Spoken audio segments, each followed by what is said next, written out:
আসসালামু আলাইকুম। এইচএসসিতে তোমরা যারা নতুন এসেছো 28 ব্যাচ কিংবা যারা অনগোয়িং আছো 27 ব্যাচ কিংবা 26 ব্যাচ যারা এক মাস পর পরীক্ষা দিবা, তোমাদের সবার জন্য এই ভিডিওটা। তোমাদের সবার মধ্যে একটা বুদ্ধিমূল ধারণা আছে যে ডাক্তারি এবং ইঞ্জিনিয়ারিং বাদে হয়তোবা বাংলাদেশে আর কোনো পেশা এক্সিস্ট করে না, পার্টিকুলারলি যারা সায়েন্সের বড়। তোমাদের জন্য এই ভিডিওটাতে আমি একটু ডিটেইলে ব্যাখ্যা করব যে ডাক্তারি এবং ইঞ্জিনিয়ারিং বাদেও আর কী ধরনের পেশা এক্সিস্ট করে, কোন পেশার কী ধরনের হচ্ছে যে আউটকাম, কী ধরনের হচ্ছে যে ক্যারিয়ার ট্র্যাজেক্টরি হতে পারে, সেগুলো সব নিয়ে বিস্তারিত আলোচনা করব। এবং এইটা যদি কোনো গার্ডিয়ান দেখে থাকেন তারাও একটু দেখবেন, ভালো করে শিখবেন, কারণ বাচ্চাদের থেকে আপনাদের বেশি শেখা দরকার। আনফর্চুনেটলি আপনাদের যে নলেজ অ্যাবাউট ক্যারিয়ার সেটা পাশের বাসার আঙ্কেল এবং আন্টি থেকেই প্রাপ্ত। আপনাদের এটা একটা খুবই গুরু দায়িত্ব, যেহেতু আপনি একটা ইয়াং মানুষকে গাইড করবেন তার পরবর্তী জীবন সম্পর্কে। অবশ্যই আশেপাশের জব মার্কেট বর্তমানে কোন ক্যারিয়ার ভালো না ভালো এটা নিয়ে যদি আপনার নলেজ না থাকে that is absolutely fine, but সেটার ব্যাপারে আপনাদের অবগত থাকাটা গুরুত্বপূর্ণ। জাস্ট বিকজ পাশের বাসার আন্টির ছেলে বুয়েটে পড়ে, জাস্ট বিকজ অমুক ভাইয়ের মেয়ে হচ্ছে যে কোনো একটা মেডিকেলে পড়ে বলে আমার বাচ্চাকেও ডাক্তার এবং ইঞ্জিনিয়ারিং হতে হবে, বিষয়টা এমন না। এছাড়া আরও অন্যান্য ক্যারিয়ার প্যাথ আছে। আপনার দায়িত্ব অ্যাজ এ গার্ডিয়ান আপনার বাচ্চাকে সবগুলো ক্যারিয়ার সম্পর্কে ঠিকমতো অবগত করা, দেন আপনার বাচ্চার জন্য যেটা সুইটেবল, যতটুকু সে নিতে পারবে, যতটুকু সে পরিশ্রম করতে পারবে, তার ট্যালেন্ট এবং প্যাশন যেদিকে সেদিকে সাপেক্ষে তাকে গাইড করা। যদি সেটা না করা হয়ে থাকে, আপনি অলওয়েজ মাথায় রাখবেন কারো উপর জুলুম করে কখনো কোনো ভালো রেজাল্ট আনা সম্ভব না। সেটা গার্ডিয়ানের ক্ষেত্রেও সত্য, স্টুডেন্টের ক্ষেত্রেও সত্য। তাই আসেন ভিডিওটাতে আপনাকে একটু ভালোভাবে ব্যাখ্যা করি। প্রথমে যে ক্যারিয়ার প্যাথগুলো নিয়ে আমি আলোচনা করছি সেখানে আসলে ডাক্তারি এবং ইঞ্জিনিয়ারিংয়েরটাই ফার্স্ট আমার ব্যাখ্যা করা দরকার, তারপরে আমি অন্যান্য ক্যারিয়ার প্যাথ সম্পর্কে আইডিয়া দিব। যদি আপনি ইঞ্জিনিয়ারিং পড়েন বাংলাদেশে, তাহলে ইঞ্জিনিয়ারিংয়ের ক্ষেত্রে আসলে আপনি কোন কোন ডোমেইনে পড়াশোনা করছেন সেটার বেসিসে আসলে অনেক কিছু হচ্ছে ডিপেন্ড করবে। যেমন শুধুমাত্র ইঞ্জিনিয়ারিং পড়লেই হবে না, ইঞ্জিনিয়ার অনেক ধরনের হয়ে থাকে। CSC engineer, triple engineer, mechanical engineer, তারপরে আছে সিভিল ইঞ্জিনিয়ার। মেকানিক্যাল, সিভিল, এগুলাকে আমরা বলছি মাদার সাবজেক্টস। অর্থাৎ আপনি এই চারটাতে পড়লে আপনি যে কোনো না কোনো জায়গায় আসলে শিফট করতেই পারবেন, কোনো সমস্যা নেই। এগুলো সবগুলোই কোর্স সাবজেক্ট। এটা বাদেও আরও বেশ কিছু কোর্স সাবজেক্টস আছে যেগুলো সম্পর্কে আমরা একটু কম জানি, বাট এখান থেকে অনেক সময় শিফট করে সেখানে। যেমন কেমিক্যাল আছে, কেমিক্যাল ইঞ্জিনিয়ারিং। আইপি আছে, যেটাকে আমরা ইঞ্জিনিয়ারিংয়ের বিবিএ বলি, ইন্ডাস্ট্রিয়াল প্রোডাকশন ইঞ্জিনিয়ারিং। বুয়েটে আছে বিএমই, বায়োমেডিক্যাল ইঞ্জিনিয়ারিং। আমাদের দেশে অ্যারোনটিক্যাল ইঞ্জিনিয়ারিং নাই, সেটা শুধুমাত্র এমআইএসটিতে আছে। সো কেউ যদি অ্যারোডাইনামিক্স পড়তে চায় বা অ্যারোনটিক্যাল পড়তে চায়, আমি অ্যারোনটিক্যাল বানানটা ঠিকমতো পারি না, যদি ভুল হয় আমাকে কেউ গালি দিয়েন না। আসলে চ্যাট মানে অটো কারেকশন ইউজ করতে করতে অভ্যাস খারাপ হয়ে গেছে। মোস্ট প্রবলি এটা বানান অ্যারোনটিক্যাল। সো আপনারা এটা ইঞ্জিনিয়ারিংও পড়তে পারেন। এর পাশাপাশি আরও ইঞ্জিনিয়ারিং ফ্যাকাল্টিজ আছে, যেমন আমি পড়েছি ম্যাটেরিয়াল সায়েন্সে তথা এমএমই, ম্যাটেরিয়াল অ্যান্ড মেটালার্জি। আমি ম্যাটেরিয়াল সায়েন্সে লিখছি কারণ ওইটা নামেই সবাই বেশি বেশি চেনে। এরকম আছে। তারপরে ইউআরপি আছে, আরবান রিসোর্স প্ল্যানিং। তারপর ডাব্লিউআরই আছে, ওয়াটার রিসোর্স ম্যানেজমেন্ট। তারপরে নেইম আছে, পেট্রোলিয়াম ইঞ্জিনিয়ারিং আছে। সো আপনি শুধুমাত্র ইঞ্জিনিয়ারিং পড়লে হবে না, কোন ইঞ্জিনিয়ারিং পড়ছেন সেটাও খুবই গুরুত্বপূর্ণ। প্রায়শই দেখা যায় বিভিন্ন সময়, আমি এটা আমাদের আব্বু কমিউনিটি মানুষদের মধ্যে বেশি দেখতাম, যে অমুক ইঞ্জিনিয়ারিং পড়লে নাকি অনেক টাকা। এটা একটা ডাহা ভুল কথা। কোনো পার্টিকুলার ইঞ্জিনিয়ারিং সাবজেক্ট পড়লেই অনেক টাকা, অন্যটা পড়লে টাকা নাই, এটা একটা ভুল ধারণা। এইটা আপনি বলতে পারেন যে সিএসসি পড়লে ওভারঅল জব পাওয়ার হচ্ছে যে অপরচুনিটিস বেশি, বাট এটাও সত্য এর জন্য বেশি মানুষ সিএসসি পড়ে। আমি যেমন ম্যাটেরিয়াল সায়েন্স পড়েছি, ম্যাটেরিয়াল সায়েন্স মানে পড়ে বাংলাদেশে জব অপরচুনিটি কম, সে একই সাথে ম্যাটেরিয়াল সায়েন্স আসেই শুধুমাত্র কুয়েট এবং হচ্ছে বুয়েট। সো ঘুরে ফিরে হচ্ছে যে এখন ওরা চুয়েটেও খুঁজছে। তো ঘুরে ফিরে আসলে এটার মানে মানে কী বলে এটাকে ক্যান্ডিডেটও ওরকমভাবে বের হয়। যেমন আমার ফ্রেন্ড, মানে আমি জাস্ট দুইটাই মানুষের এক্সাম্পল দিই। আমার ডিপার্টমেন্ট থেকে আবরার দাইয়ান আমার খুব ক্লোজ ফ্রেন্ড, ও কার্নেগি মেলনে গেছে। আবার সিএসসি থেকে আমার আরেক ফ্রেন্ড তানজিম, ও হচ্ছে যে সেন্ট জোসেফে ছিল, পরে বুয়েট সিএসসিতে ছিল, ও হচ্ছে যে কার্নেগি মেলনে গেছে। একজন সিএসসিতে পড়ছে, একজন এমএমইতে পড়ছে, দুজনেই কিন্তু ওয়ার্ল্ডের টপ র্যাঙ্ক ইউনিভার্সিটিতে গেছে। রাইট? এর মানেটা কি? এর মানে হচ্ছে দিন শেষে ইট ডাজেন্ট রিয়েলি ম্যাটার আপনি কোন সাবজেক্টে পড়ছেন, as long as you are the top of that subject. যেখানেই পড়েন না কেন সেটা টপে থাকলে আপনি অবশ্যই ভালো করবেন। গেল ইঞ্জিনিয়ারিং আপনি কত ধরনের টাইপ অ্যান্ড কিছু আছে। তো আপনি এই সকল সাবজেক্টগুলো কোথায় পাবেন, কি পড়বেন? জেনারেলি বাংলাদেশে এটা একটা বলতে পারেন একটা মোটামুটি ওভারঅল একটা মাস্টার ক্লাস আমি নিচ্ছি, যেন একটা এইচএসসির বাচ্চা জানতে পারে যে আসলে কোথায় কী কী পাওয়া যায়।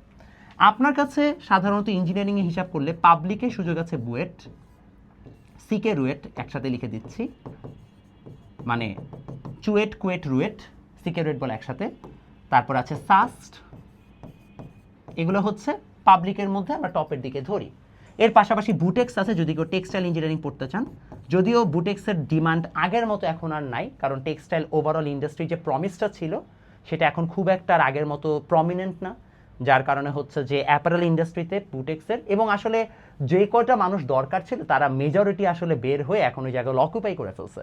সো বুটেক্সের আগের মতো ডিমান্ডটা আমার কাছে মনে হয়েছে এখন জব মার্কেটে নাই। এর পাশাপাশি হচ্ছে যে এমআইএসটি আছে, একটু আন্ডার রেটেড বাট বেশ ভালো। আইওটি আছে, আইওটিতে পড়তে অনেক টাকা লাগে, বাট অনেকে আইওটিতে পড়ে বিকজ ওভারঅল এনভায়রনমেন্ট ভালো, অ্যালামনাই নেটওয়ার্ক অনেক ভালো।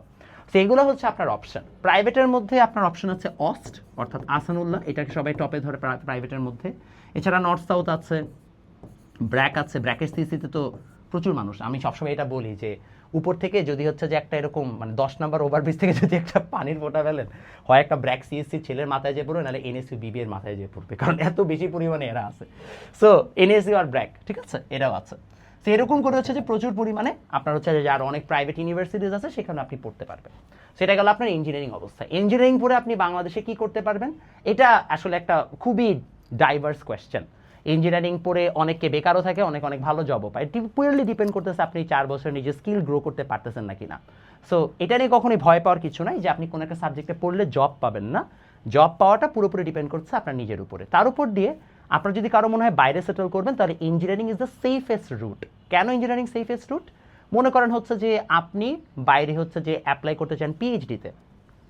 এখন যদি আপনি হচ্ছে ডাক্তারিতে পড়েন, তাহলে আপনাকে কিন্তু এএমসি পরীক্ষা দিতে হবে, অস্ট্রেলিয়ার যেটা, বা ইউকে এমএলই, ইউএসএ এমএলই, এগুলো দিতে হবে, এবং সেগুলো প্রচুর এক্সপেন্সিভ এক্সাম, প্লাস এটার পাসিং রেট অনেক কম। সো ডাক্তারদের বাইরে রেসিডেন্স ডক্টর হিসেবে হচ্ছে যে মানে শিফট করতে অনেক বেশি পরিমাণ হচ্ছে যে একটা টাফ জার্নির মধ্যে যেতে হয়। অন্যান্য জায়গায় যদি আপনি হচ্ছে যে আর্টসের কোনো ডোমেইনে পড়েন, তাহলে সেখানে কিন্তু আপনাকে টেকনিক্যালি হচ্ছে যে একটা এমএসসি করে মানে এমএ করে তারপরে হচ্ছে অ্যাপ্লাই করতে হয়, মাস্টার্স করে। বাট ইঞ্জিনিয়ারিংয়ের সুবিধা হচ্ছে আপনি ডিরেক্টলি ব্যাচেলার শেষ করেই হচ্ছে যে পিএইচডিতে ডিরেক্টলি অ্যাপ্লাই করে চলে যেতে পারবেন, এবং ইউএসএতেই হচ্ছে যে বেশি বেশি যাওয়া যায়। সো কারো যদি অ্যাব্রডে যাওয়ার ইচ্ছা থাকে, রিসার্চের দিকে যাওয়ার ইচ্ছা থাকে, তাহলে engineering is a very good option for you, কারণ আপনি সহজে হচ্ছে যে অ্যাপ্লাই করে মানে মাস্টার্স ছাড়াই পিএইচডি করতে ডিরেক্টলি চলে যেতে পারবেন। আপনার সময়টা লস কম হবে। উইথ দ্য এজ অফ 30 আপনার পিএইচডি হয়ে গেলে মোটামুটি 32, 33, 35 মধ্যে আপনার লাইফটা গুছিয়ে ফেলতে পারবেন। সো আপনার স্ট্রাগলটা তখন আনটিল 30 to 32 ইয়ার্স ওল্ড এই সময়টা পর্যন্ত থাকবে, ইনিশিয়াল একটা বিশাল স্ট্রাগল। পিএইচডিটা একবার হয়ে গেলে দেন আপনার জন্য লাইফটা একটু হলে ইজিয়ার হবে। সো এই গেল ওভারঅল ইঞ্জিনিয়ারিং পড়লে আপনার স্ট্র্যাটেজিটা কী হবে। এবার চলে আসেন ডক্টর পড়লে কী হবে, বা ডাক্তার হইলে কী হবে। ডাক্তারের যে সিস্টেম হচ্ছে, আপনাকে প্রথমে একটা এমবিবিএস ডিগ্রি নিতে হবে। যদি আপনি পাবলিকে চান্স পান ভালো। সারা বাংলাদেশে কিন্তু ডাক্তারদের সিলেবাস সেম। ইঞ্জিনিয়ারিংয়ে যেমন আলাদা আলাদা কোর ডোমেইন থাকে, বিষয়টা এমন এমবিবিএস ডিগ্রি সারা বাংলাদেশে প্রাইভেট পাবলিক সব জায়গায় সেম থাকে। সো এটা একটা রং আইডিয়া, অনেকে যেটা ভাবেন যে ও না মনে হয় হচ্ছে যে এমবিবিএস ডিগ্রিতে, অনেকে জিজ্ঞেস করে ফার্স্টের, বিশেষ করে গ্রামে গেলে জিজ্ঞেস করে, একটা মানে কেউ গেল বলে তুমি কিসের ডাক্তারি পড়তেছো, আরে গাদার কিসের ডাক্তারি কেন পড়বে, স্পেশালাইজেশন পরে হয়, ফার্স্টে হয় না। সেটা আপনাদের সবার জানতে হবে যে এমবিবিএস সব জায়গায় হচ্ছে কমন ডিগ্রি। এমবিবিএস কমন ডিগ্রির পরে আপনাকে ইন্টার্নশিপ করতে হবে, তারপরে আপনি আস্তে আস্তে স্পেশালাইজেশনের দিকে যাবেন। দেন আপনি এফসিপিএস করতে পারেন, বিসিএস দিতে পারেন, there are lot of things that you can do. But আমি হেভিলি রেকমেন্ড করি সবসময় সবাইকে যে এটা একটা খুবই কঠিন ডিগ্রি ডাক্তারি, অনেক কষ্টকর পড়াশোনা। সো আপনাদের যদি কারো ইনাফ হচ্ছে সেরকম ধৈর্য না থাকে, এবং এখানে টাকা পয়সার মুখ আপনি অনেক পরে দেখবেন, লাইক অনেক অনেক পরে, যদি আপনার ওরকম ধরনের ধৈর্য ফাইন্যান্সিয়াল ব্যাকআপ না থাকে, ডাক্তারি না পড়াই ভালো। পার্টিকুলারলি যারা মিডল ক্লাস ফ্যামিলি থেকে বিলং করেন এবং যাদের একটা হচ্ছে যে টেনশন আছে যে আপনাকে খুব শীঘ্রই পরিবারের হাল ধরতে হবে, তাদের জন্য প্রবাবলি এমবিবিএস ডিগ্রিটা আমি রেকমেন্ড করি না। ঠিক আছে, ওকে ফাইন। এইটা গেল আপনাদের প্রমিনেন্ট ডাক্তার ইঞ্জিনিয়ার পার্ট। এখন নতুন জেনারেশনের মানুষ আমরা, আমাদের আসলে এগুলো বাদে আরও অনেক অপশনস আছে। ফার্স্ট অফ অল প্রথম অপশনই হচ্ছে যে কর্পোরেট জবস। কর্পোরেটে অনেক ধরনের জব আছে, এক্সিকিউটিভ জব, কেউ মার্কেটিংয়ে ঢুকে, কেউ সেলসে ঢুকে, কেউ অপারেশনসে ঢুকে, অনেক জায়গা আছে। সো কর্পোরেটে প্রচুর জবস আছে। আপনি যে কোনো একটা রেপুটেড ইউনিভার্সিটি বা যে কোনো একটা ইউনিভার্সিটি থেকে বের হয়ে ভালো কমিউনিকেশন স্কিল যদি থাকে, ভালো সফট স্কিল থাকে, বা যদি আপনার ভালো টেকনিক্যাল স্কিল থাকে, আপনি কর্পোরেটে জব নিতে পারবেন। কর্পোরেট জবের সমস্যা হচ্ছে বাংলাদেশে কিছু কিছু অনেক মানে ভালো সংখ্যক কোম্পানিতে ওয়ার্ক কালচারটা খুব একটা ভালো না। অনেকে বলে যে প্রাইভেটে চাকরি মানে হচ্ছে যে আপনাকে সারাদিন ওরা খাটাবে, এটা আংশিক সত্য, কোম্পানি টু কোম্পানি ভ্যারি করে। অনেক কোম্পানিতে ভালো ওয়ার্ক কালচারও আছে, আপনাকে বাছাই করে তারপর ঢুকতে হবে। আপনি ঢোকার পরে সেখানে ইনক্রিমেন্ট তাড়াতাড়ি হবে, অর্থাৎ যদি আপনি ভালো পারফর্ম করেন আস্তে আস্তে আস্তে আস্তে আপনার স্যালারি বাড়বে এবং আপনি একটা ভালো লাইফ লিড করতে পারবেন। সো অফকোর্স কর্পোরেট জব একটা উপায়। দেন আছে বিসিএস, সেটা তো আসলে পরবর্তীতে যখন আপনি জবে যাবেন। এখন পড়বেন কোন কোন জায়গায়? ও আচ্ছা, আমরা তো ভিডিও বানাচ্ছিলাম কি পড়বো, জব মার্কেট নিয়ে না, সরি, এক্সট্রিমলি সরি। আর কি সাবজেক্ট আছে? একটা খুবই ভালো সাবজেক্ট আছে এনভায়রনমেন্টাল সায়েন্স পড়া। এটা হচ্ছে যে আমার কাছে খুবই পছন্দ। সামনের বিশ্বে এনভায়রনমেন্টাল সায়েন্সের অনেক হচ্ছে যে কাজ থাকবে, আপনারা এটাতে চাইলে এখন পড়তে পারেন। ক্লাইমেট চেঞ্জ এবং ক্লাইমেট হচ্ছে যে জিনিসগুলো নিয়ে যদি এক্সপার্টিজ আপনার থাকে, আপনি চমৎকার করবেন ইন ফিউচার। এনভায়রনমেন্টাল সায়েন্সের পাশাপাশি আরেকটা ভালো ডিগ্রি বা আরেকটা ভালো সাবজেক্ট যেটা হচ্ছে যে সামনে বেশ বুম করতে পারে, সেটা হচ্ছে যে এআই অ্যান্ড মেশিন লার্নিং। মানে এগুলো আরও হচ্ছে যে স্পেসিফিক ডোমেইনের পড়াশোনা। সো মেশিন লার্নিং, এআই, এগুলো নিয়ে আপনারা আরও ডিপ হচ্ছে যে নলেজ নিতে পারেন। এছাড়াও এগ্রিকালচার নিয়ে যদিও আমাদের দেশে একটা খুব নেগেটিভ ধারণা আছে, যদিও বাংলাদেশের মেজরিটি ভালো ভালো গবেষণাগুলো এগ্রিকালচার ইউনিভার্সিটিগুলো থেকেই হচ্ছে। এখানে চান্স পাওয়াটাও কম্পারেটিভলি ইজিয়ার। সো এগ্রিকালচার থেকেও ভালো মতো পড়তে পারবেন। এখানে রিসার্চ অপরচুনিটি অনেক হাই, সব ধরনের জিনিসপত্রের ভালো সুযোগ আছে। এগ্রিকালচারের পাশাপাশি আপনাদের অন্যান্য যদি হচ্ছে যে কেউ মানে সায়েন্স থেকে পরে অন্যান্য জায়গায় শিফট করতে চান, সেখানে ইকোনমিক্স আছে, ইকোনমিক্স, ল আছে। যদি আপনারা কেউ আর্টসে শিফট করেন, ফাইন্যান্স আছে, অ্যাকাউন্টিং আছে, এবং প্রত্যেকটাতেই জব আছে, এমন না যে নাই। ঠিক আছে, এগুলো প্রত্যেকটাই ভালো ভালো জব এবং প্রত্যেকটাতে রেপুটেড মানে রেপুটেড স্যালারি সব কিছুই পাওয়া যায়। সো এমন না যে জাস্ট ডাক্তার ইঞ্জিনিয়ারিং হইতে হবে।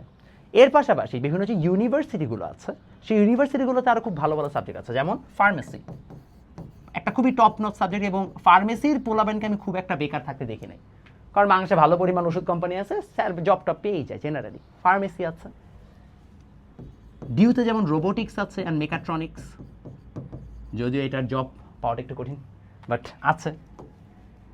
ফার্মেসির পাশাপাশি জেনেটিক ইঞ্জিনিয়ারিং বা বায়োটেকনোলজিও আছে।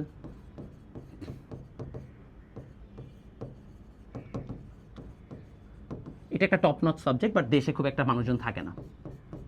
তো এরকম আরও হিউজ পরিমাণ অপরচুনিটিস আছে। এখন তাহলে একটা ইন্টারমিডিয়েটের নতুন বাচ্চা যে উঠেছে, তার আসলে কোন লাইনে যাওয়া উচিত, এটা হচ্ছে যে মানে কঠোর প্রশ্ন। এই জায়গাটাতে আমার সাজেশন, যদিও এখন আমি যেটা বলবো সেটা পুরাপুরি contrary to what my video said, is আপনাকে প্রিপারেশন নেওয়ার ক্ষেত্রে ডাক্তারি বা ইঞ্জিনিয়ারিং, যদি আপনি সায়েন্সেই থাকতে চান, ডাক্তারি বা ইঞ্জিনিয়ারিং এই লাইনেই নিতে হবে। আর আপনি বলতে পারেন এটাও কেমন কথা বললেন, এটার কারণ হচ্ছে কোয়েশ্চেন প্যাটার্নটা আসলে আপনি এমনভাবেই সেট করা, যদি আপনি ডাক্তারি বা ইঞ্জিনিয়ারিং টার্গেট করেন তাহলে অটোমেটিক্যালি আপনার ভার্সিটিগুলো হয়ে যায়। সো ফর এক্সাম্পল আপনি বুয়েট টার্গেট করলেন, বুয়েট টার্গেট করলে মোটামুটি ডিউ হয়ে যায়। ইনফ্যাক্ট আমি সবসময় এটা বলি যে ডিউ টার্গেট করে পরে তার জীবনে ডিউ হয় না, যারা ইঞ্জিনিয়ারিং টার্গেট করে পরে তারাই ডিউতে চান্স পায়, এবং তারা মূলত ডিউতে একটা মানে হচ্ছে যে বলতে পারেন হচ্ছে যে কম্প্যারিজন করে, যে মনে করেন বুয়েটে এমন একটা ডিপার্টমেন্ট আছে যেটা পছন্দ না, কিন্তু ডিউতে হচ্ছে সিএসসি আসছে, তাহলে কম্পিউটার ইঞ্জিনিয়ারিং মানে কম্পিউটার সায়েন্স ইঞ্জিনিয়ারিংয়ে চলে যাবে। এইভাবে হচ্ছে জিনিসগুলো হয়। সো ইউনিভার্সিটির জন্য আলাদা করে প্রিপারেশন নেওয়ার কোনো দরকার নাই।